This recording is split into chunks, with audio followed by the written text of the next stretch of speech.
अस्सलामु अलैकुम रहमतुल्लाहि व बरकातुहू। उम्मीद करती हूँ कि आप सब खैर व आफियत से होंगे।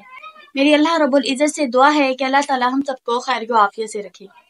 आज मैं आपको एक ऐसी आयत बताऊंगी जिसके पढ़ने की सबसे बड़ी फजीलत ये है कि उस आयत के पढ़ने से हमारा नफ्स जो है वो गुनाह पर आमादा नहीं होगा, यानी कि हमारे जिस्म से गुनाह नहीं होगा, हम गुनाह की तरफ नहीं उभारे जाएंगे।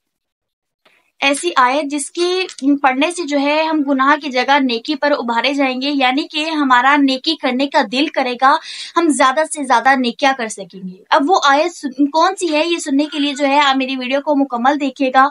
अगर आप मेरी वीडियो पर नए हैं तो मेरे चैनल को सब्सक्राइब कर मेरी वीडियो को लाइक कर दीजिएगा।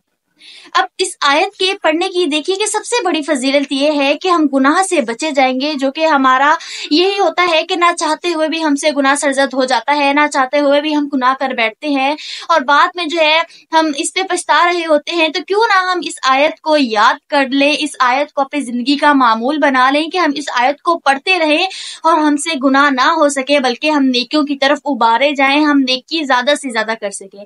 अब वो कौन सी आयत है, ये मैं आपको पढ़कर सुनाती हूँ। इन्नी अखाफु इन असैतु रब्बी अज़ाब यौमिन अज़ीम। ये आयत है, एक दफा फिर पढ़कर सुनाती हूँ कि अच्छी तरीके से समझ आ जाए। इन्नी अखाफु इन असैतु रब्बी अज़ाब यौमिन अज़ीम।